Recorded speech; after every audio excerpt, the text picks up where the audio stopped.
The Los Angeles Lakers found themselves on the wrong side of history in what can only be described as an absolute gut punch of a loss against the Chicago Bulls.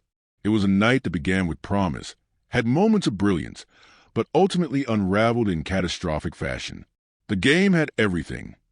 LeBron James orchestrating the offense with his signature no-look passes, Luka Doncic flirting with a triple-double, and the Lakers building what seemed to be an insurmountable 16-point lead heading into the fourth quarter.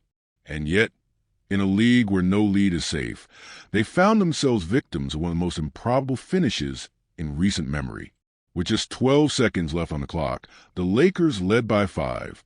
A routine inbound, a simple act of execution, and the game would be over. Instead, chaos ensued.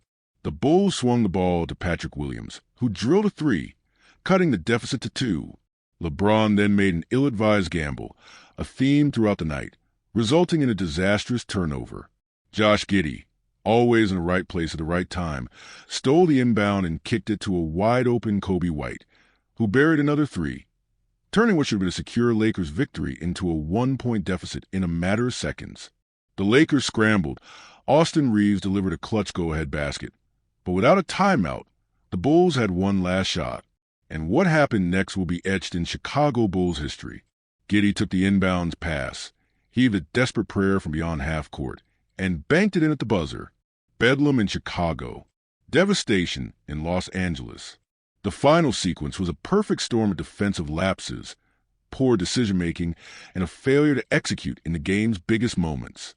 The Lakers, who had locked down the Bulls to just 17 points in the third quarter, completely unraveled in the fourth, surrendering 44 points, an unacceptable number for a team with championship aspirations.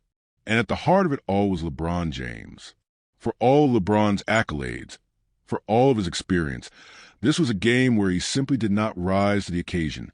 His decision to gamble on defense, leaving a wide-open shooter, proved costly. His inbound pass, lazy and careless, handed the Bulls another golden opportunity. And offensively, he was out of rhythm, finishing a brutal 0 for 7 from beyond the arc, compounding a string of lackluster performances. He has not shot well over the last few games. And while he delivered a game-winning tip-in against Orlando, it did little to mask his struggles. The Lakers needed a closer, and instead, they got a series of uncharacteristic mistakes from their leader. Meanwhile, Giddey's performance cannot be overlooked.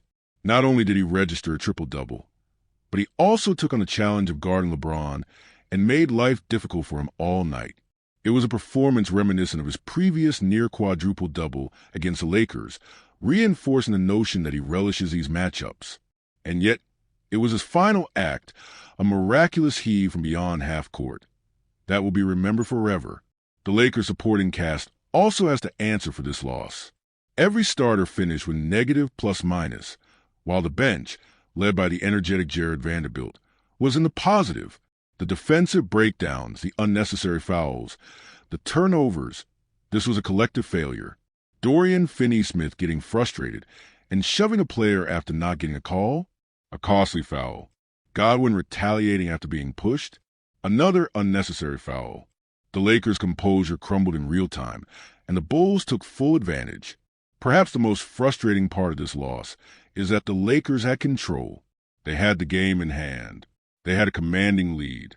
And yet, they stopped playing. They let the Bulls back into it. They assumed the job was done. And in the NBA, you can never assume. Luka Doncic, for all his brilliance, also has to take some accountability. His tendency to complain to the officials, to lag behind on defense after a missed call, put the Lakers into disadvantageous positions multiple times. Transition defense was a disaster, as the Bulls feasted on easy, wide-open threes, going 11 for 14 from deep in the fourth quarter alone. Those numbers don't happen by accident. They happen when the defense gets lazy, when effort isn't there, when communication breaks down. LeBron James will undoubtedly take responsibility for this loss, as he should. The mistakes were glaring. The decision-making was uncharacteristic, and the execution in crunch time was unacceptable. If the Lakers want to be taken seriously in a stacked Western Conference, these types of collapses simply cannot happen. They are too talented, too experienced and too seasoned to be making these kinds of mistakes. Games like this serve as wake-up calls. They expose weaknesses. They test mental toughness. And for the Lakers, the message is clear. No lead is safe, no one is guaranteed, and championship aspirations mean nothing if you can't close out a game. The Bulls celebrated a historic win, and the Lakers are left to pick up the pieces. And in a season with little margin for error, they better pick them up fast.